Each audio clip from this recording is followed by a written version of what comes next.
Alex Bird was a punter and one of the greatest better of the horse racing.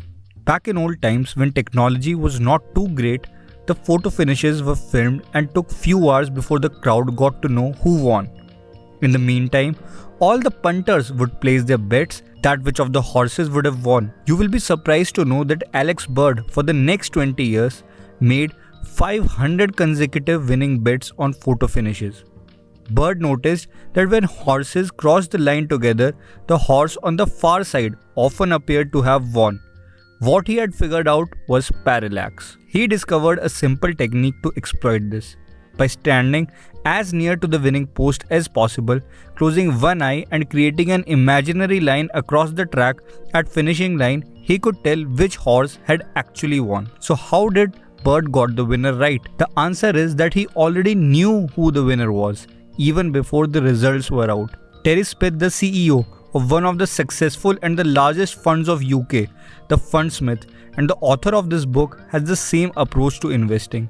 His fund since inception from 2010 until now has delivered an annual return of 19.3% per annum, which is phenomenal in the mutual fund industry, and that too over a period of 10 years.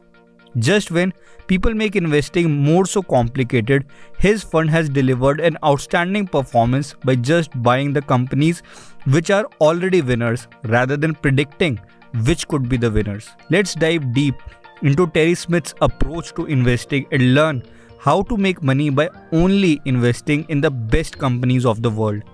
This is the Better Investor, helping you achieve your financial goals and freedom through organizing your finance, stock market investing, and learning from billionaires. And these are top 5 lessons from the book Investing for Growth: How to Make Money by Only Investing in Best Companies of the World, written by Terry Smith. Lesson number 1. Experience matters the most. The average age of the 20 companies in the portfolio of Fundsmith is north of 100 years. Obviously, there are new age companies like Facebook owned by him in his fund, but then there are also Nestle, which is 128 years old, Colgate Palmolive, which is more than 200 years old. Only one can imagine how many economic recessions, elections, wars, and uncertain times companies like these would have seen. If nothing since then could kill these, then in all probability their longevity is unquestionable. We all know that Warren Buffett says, the recipe to create wealth is to buy good companies and hold them forever. But the question here is to select the company that can exist forever. Surely, floppy disk and CD-ROM industry were once a very high growth industry. By even investing in the leader then, and had you have thought to hold it forever, you would have left with no money. Moser Bear filed for bankruptcy in 2018, and it should be no surprise. Thus, it is prudent that to hold the stock of a company forever, it has to last forever. And if you would want to place your bet that which company will last forever, then it is the best way to place your bet on the company that has already been in business and operated for a long and very long time. If it would have been fragile, it would have not existed. If you would have to place your bet that out of gold and any of your alternative cryptocurrency, which would still be valuable 100 years from now, most bets will go on gold because it has been around for many thousand years now. And if all the worst times in humanity could not make it redundant, then it is most likely that in future too it will be around. This is called Lind effect, according to which in case of non-perishable items, the probability of a thing to exist increases in the future the more it has existed till now. Same is true for businesses. So if you want to look that which business will be around for next 50 years, firstly look back and see that which are the ones that have already been around for last 50 years. Lesson number 2. Return on capital employed. We all have been bombarded by the phrase that buy only good companies.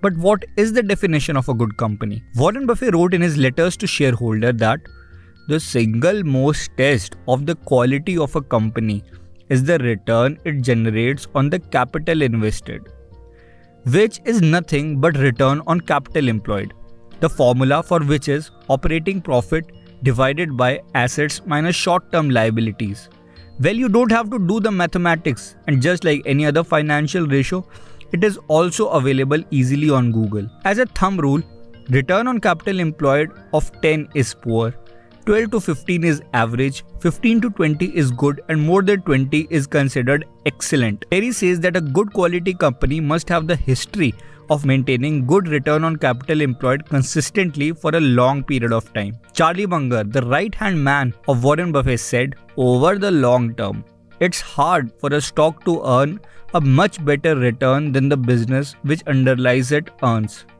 If the business earns 6% on capital over 40 years and you hold it for that 40 years, you're not going to make much different than a 6% return, even if you originally bought it at a huge discount." Which means to say that if you aim to achieve returns of 20% per annum in your long-term investing career of say 30 years, you must be invested in business that has return on capital employed of 20% on an average for these 30 years. Let's understand this with the help of example. ITC, the erstwhile Imperial Tobacco Company, which is also now FMCG and hotels giant.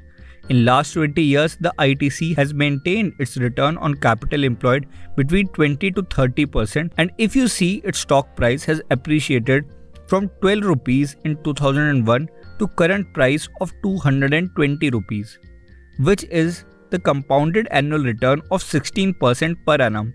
And if you consider the dividends given, taking in account of bonus share and share splits, which themselves account for 11% per annum. If you combine both the returns by the appreciation of stock price and the dividend received, the returns comes out to be 16 plus 11, which is 27% per annum, which is in line with its average return on capital employed in this time. Thus, if you're investing for long term, then the returns that you will get will be more or less in line with the average return that the business itself generates. Therefore, consistency of the past return on capital employed must be an important metric in your investment selection. Lesson number 3. Cash is king.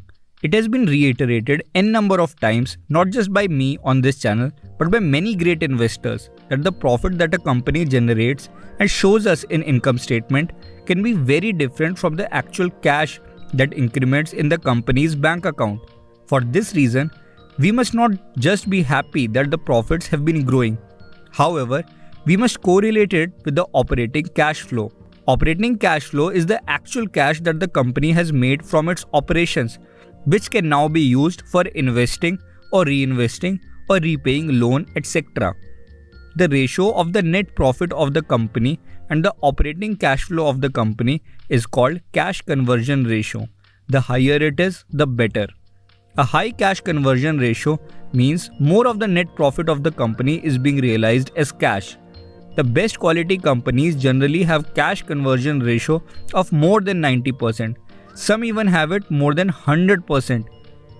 Suppose you sold a shoe for the price of $100 and it took you $40 to make the shoe. Then your profit comes out to be $60. But take a case that the customer buys it on EMI of $50 a year and agrees to make the payment in 2 years. Then in that case, the profit in the income statement will still be shown as $60, but the operating cash flow, that is the cash that got added in the company's bank, will just be $50, which is the cash given by customer, minus $40, which is the cash used in making the shoe. That is $10. If we calculate the cash conversion ratio, then it comes out to be $10 divided by $60, which is 16%. Now suppose you'll go to McDonald's and they sell you 5-year membership for $500 to eat as much burgers as you can. Suppose you ate for $100 in the first year and the cost of raw material for McDonald's was $40.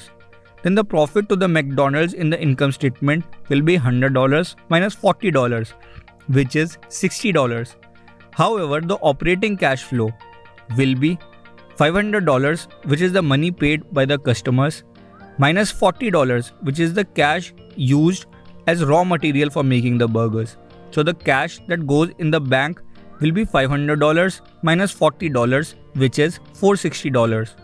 and the cash conversion ratio will be $460 divided by $60, which was our net profit, which comes out to be 766%. Cash conversion ratio of more than 100 generally means that the customers are actually paying for the product in advance. Not always, but most of the times. So before becoming happy that the profits of the company is rising year after year, please take a look at the cash flow statement and see that whether the operating cash flows are also increasing similarly, and that how much of the profit is actually getting converted into actual cash. Lesson number 4. Do not try to time the market. If you have found such a company mentioned above, which is highly experienced, has consistent history of good return on capital employed, has good cash conversion ratio, and the one that is growing its revenues and profits consistently, then if you wait on the sidelines for the right time to invest, then you will only be left with regret. Perfect timing is nothing but luck. How can someone know that this is the market top and this is the market bottom? Trying to get out of these companies when they become overvalued and get in when they become undervalued is immaterial in such companies, even if it was possible. Especially seeing the investor horizon to be more than 30 years. This is the chart of Colgate-Palmolive, one of the oldest company of the world, founded in 1806, which is a leader in making toothpaste, toiletries and pet food. Can you spot the day when 9/11 happened looking at the chart? Or the day US inflation rate rose by the Fed in 2000? When was the US-Iraq war threat looming on? Sure, you can do that, but you will definitely need a microscope to find out when did that happen. Here is another chart of Nike, the famous shoe brand, which was founded in 1964. If you see today, when were the opportunities of the market timing in these companies 30 to 40 years back in 1980s and 1990s? You can definitely not tell when they were. Thus, the longer your holding period as an investor in such type of companies, the more immaterial the timing becomes. If such companies are available at fair valuation, then waiting for them to become cheaper can be a big mistake, even if these companies when bought at an expensive valuation have rewarded the shareholders. There may be a little underperformance in the short term, but in the long run of 30 years or more, it will make no difference with respect to the amount of time you will spend on forecasting the correct time to enter and exit the stock. If you are investing in cyclicals or cigar butts as advocated by Benjamin Graham, who is known as the father of value investing, or even how Warren Buffett did in his early days, then in that case, buying cheap becomes extremely important and so does selling out at the correct time. Well, if you do not know what I am speaking of, you can check out my past video which is on Intelligent Investor, a book written by Benjamin Graham himself. This is a chart of a cyclical steel company. You can see that even if you hold it since long back, you would have not made any money. But the way to go for these type of companies, as discussed earlier, is to just stick to them forever. Thus Warren Buffett wasn't lying when he said, "Time is a friend of good companies." Lesson number 5. Keep a cap at costs. Costs can easily eat away your returns. If you invest in a mutual fund, then these come in the form of expense ratio, or also called as the management fees, which can be 1 to 3% per annum. On top of that, there is performance fees in some of the funds. If you think that these are minuscule, then let me explain you. Suppose you had invested in the stock of Berkshire Hathaway, the company of the world's greatest investor Warren Buffett, 30 years back, which is compounded at an annual rate of 20.3% per annum. Then your $1 million would have turned into $237 million. However, suppose Berkshire Hathaway was a mutual fund and Mr. Buffett charged you 2% management fees, then after 30 years, you would be left with $143 million, which is almost $100 million less. Thus, if you are an investor in a mutual fund, be skeptic about the expense ratio or the management fees that you are paying. Well, you would as well say that this fees is only because we stayed invested for 30 years with mutual fund. You think you're smart and will exit after 1 year, then the costs only increase, because when you will withdraw your investments, you will have to bear a charge called exit load, which is again 1 to 2%. Not only that, there is a processing fee also that you need to pay to your mutual fund once you exit. Not only that, the gains you realize after selling your mutual fund are subject to income tax, which is 10% if you sell after 1 year and 20% if you sell in less than 1 year, or different depending on different countries. Even if you are directly buying stocks, then frequent trading also makes you pay brokerage to your broker on both buy and sell orders. Other than that, there is a tax called STT which needs to be paid immaterial of whether you are buying or selling a share. This is aside of the income tax that you will have to pay. Thus, if you are a long-term investor and invest in stocks directly, then it is in your best interest to choose quality companies of the likes already discussed and just keep holding on to them till time immemorial, avoiding the urge to buy something new by hearing some tip and news on television. In a long scheme of things, these hidden fees can eat up your hard-earned returns. To those of you who would want to invest in a mutual fund, please look for the one that has the lowest expense ratio. In not just my opinion, but in the opinion of the most of the great investors, a know-nothing investor is best investing in an index fund. These have the least expense ratio of 0.1 to 0.2%, and staying put with them without redeeming for a very long period of time, say 20 to 30 years, is the best way to go for a know-nothing investor. Let's have a quick recap. One of the simplest mantra for wealth creation is to buy stocks of good companies and hold it forever. But for that, we need to find out not just good companies but companies that will be around for a long time. This quality of anti-fragility can be seen in the companies that have been around for many decades. If all the economic booms, busts, elections and wars couldn't disrupt the business, then most likely nothing will in future. The single most important metric to judge the quality of the company is the return that it generates on the capital it invests, called the return on capital employed. In a long run, it is almost impossible for a company to return to its shareholders more than the return the underlying business generates.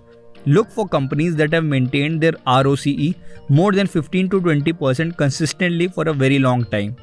The profits we see in income statement most of the times are not realized as cash. Thus, it is prudent for an investor to look at the operating cash flow and then compare it with the profits that the company shows in the income statement. The ratio of operating cash flow to the net profit is called cash conversion ratio. The higher, the better. When your investing universe is in these high quality companies that have been around for a long time, then doing the tricks to time the market may prove futile. Even if you get a little advantage in short term, in long term it proves out to be more or less immaterial, comparing the effort you will have to put in to get the forecast right each and every time, which is impossible. The additional unseen costs can easily eat away your returns. Always calculate your returns after paying taxes and many other fees. It is in the interest of an investor to churn and revolve stocks as minimum as possible. This will help you minimize fees and tax on the transaction, which in a long run can take away more than half of your gains. That's it guys. If you liked the video, please like, share and subscribe. Do check out my last video on the summary of value investing and behavioral finance written by Parag Parekh. I will come again soon with a summary of another investing book. Until then, cheers guys.